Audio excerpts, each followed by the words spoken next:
ओम नमः शिवाय। नमो अरिहन्ताणं। नमो सिद्धाणं। नमो आयर्याणं। नमो वज्रायाणं। नमो लोय सहस्रसाहूणम्।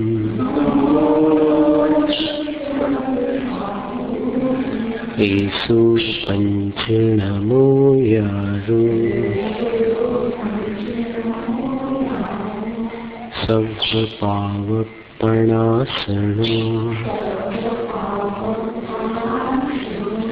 मङ्गलाणं च सर्वेषु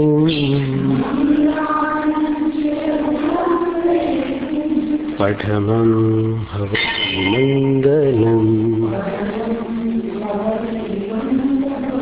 चत्तारि मङ्गलम्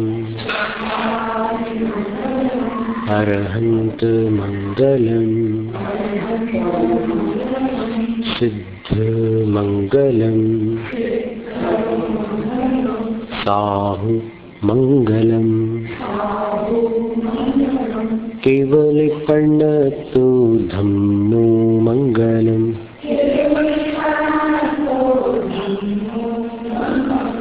चत्तारि लोकोत्तमा अरहन्त लोकोत्तमा सिद्ध लोकोत्तमा साहु लोकोत्तमा केवलपर्णतो धम्मो लोकोत्तमा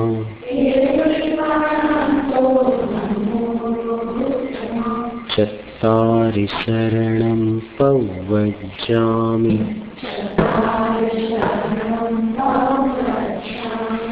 अरहन्त शरणं प्रव्रजामि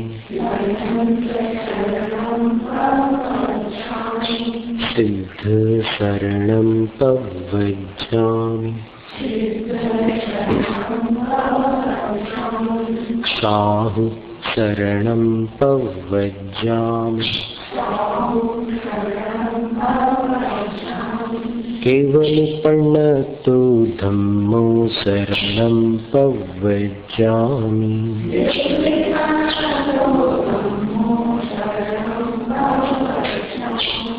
परम पूज्य देवादिदेव तीर्थंकर श्री शांतिनाथ भगवान की जय। जिनवाणी माता की जय। आचार्य गुरु श्री विद्यासागर मुनिराज की जय।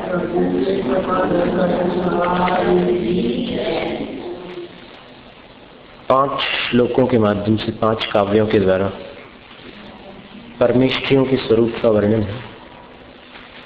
घातिक्षयजमनन्त ज्ञानादिचतुष्टयं विभूताढ्यं येषामस्त्यर्हन्तस्ते त्रिजिनेन्द्राः समुद्दिष्टाः। घाती कर्मों के क्षय से उत्पन्न होने वाले अनंत ज्ञानादिक चतुष्टय और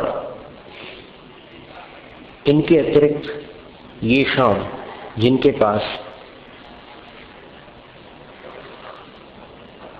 वैभव की संपन्नता है, जो विभूति से संपन्न है, यानी अनंत चतुष्टय ऐसा अनंत चतुष्टय है जो सिर्फ अंतरंग आत्मा में ही विभूषित नहीं है, किंतु अनंत चतुष्टय के साथ कुछ बहिरंग वैभव भी जिनको प्राप्त हो चुका है, ऐसे वैभवों से युक्त वे अरहंत जिनेन्द्र कहे गए हैं, जो इस पृथ्वी पर अनंत चतुष्टय और समवसरण आदि विभूति से मंडित। फिर सिद्ध परमेष्टि का वर्णन एक काव्य में।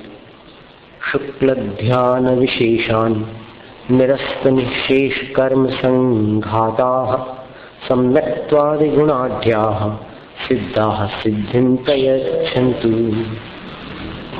शुक्ल ध्यान विशेष के कारण निरस्त निशेष कर्म संघाता, जिन्होंने संपूर्ण कर्म समूह का विनाश कर डाला शुक्ल ध्यान विशेष से, और जो सम्यक्त्वादि गुणों से संपन्न हो गए, वे सिद्ध परमेष्टि है। वो हमें भी सिद्धि प्रदान करे। स्वयं पंचधाचारम आचरन्ति शिष्यांश्चाचार्यन्ति ये ते आचार्याः। जो स्वयं पंचाचार का आचरण करते हैं, शिष्यों को आचरण कराते हैं, वो आचार्य हैं। उनकी परिभाषा पंचधा चरन्त्याचारन् शिष्यान् आचारयन्ति च सर्वशास्त्र विदो धीरास्ते चाचार्याः प्रकीर्तिताः। 5 प्रकार के आचरण का जो आचरण करते हैं और शिष्यों को आचरण कराते हैं, जो सर्व शास्त्रों के ज्ञाता है और जो धीर है, धैर्यवान है, वे इस पृथ्वी पर आचार्य कहे गए हैं। अब देखो, धीरता की बात जहां आती है तो चारित्र चक्रवर्ती ग्रंथ का आप स्वाध्याय करें, अध्ययन करें तो पता चले। एक बार आचार्य शांति सागर महाराज श्री के ऊपर कोई सिद्धि ब्राह्मण थे जिन्होंने हमला कर दिया था। अपने बहुत सारे साथियों को लेकर उन्होंने हमला कर दिया था, लेकिन उसी समय पुलिस कमिश्नर ने आकर के उन सबको गिरफ्तार कर लिया और फिर बंदी बनाकर महाराज श्री के सामने उनको खड़ा कर दिया। और आचार्य श्री से पूछा कि आचार्य श्री, इस पापी ने आपके प्राण हरण की चेष्टा की, तो इसको क्या दंड दिया जाए? तो आचार्य श्री ने बोला कि तुम्हारे कानून में जो भी दंड हो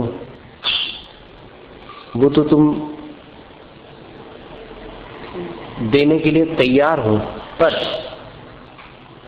मुझसे अगर दंड मांगते हो तो इसको छोड़ दो, अन्यथा मेरे आहार जल का त्याग है।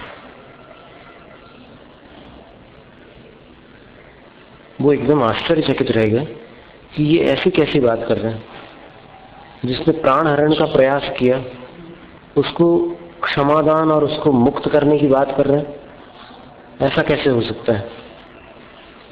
और फिर साथ में ये भी कह रहे हैं कि अगर नहीं छोड़ते तो मेरे आहार जल का त्याग है। तो फिर चर्चा हो गई सब उनके अधिकारी वर्गों में। फिर अंत तो यही निर्णय लेना पड़ा कि साधु आहार जल छोड़ देंगे तो फिर समस्या खड़ी हो जाएगी, तो चलो फिर इसको छोड़ दो। तो ज्यों ही उसको छोड़ा गया, वो आंसू बहाता हुआ महाराज श्री के चरणों से लिपट गया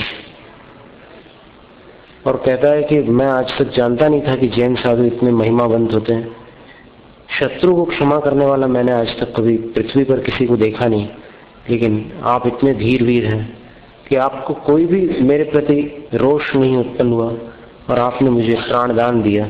मैं आपके प्राणों का हरता और आप मेरे प्राणों के भरता हो गए, इसलिए मैं क्षमा चाहता हूँ। और वो उनका परम भक्त बन गया। ऐसे धीरवीर होना चाहिए। संकट में विचलित न होना जीता है।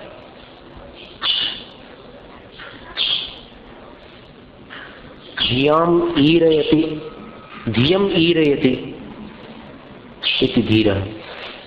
जो बुद्धि को प्रेरणा दे, शांत रहने की प्रेरणा दे, वो मनुष्य धीर कहलाता है।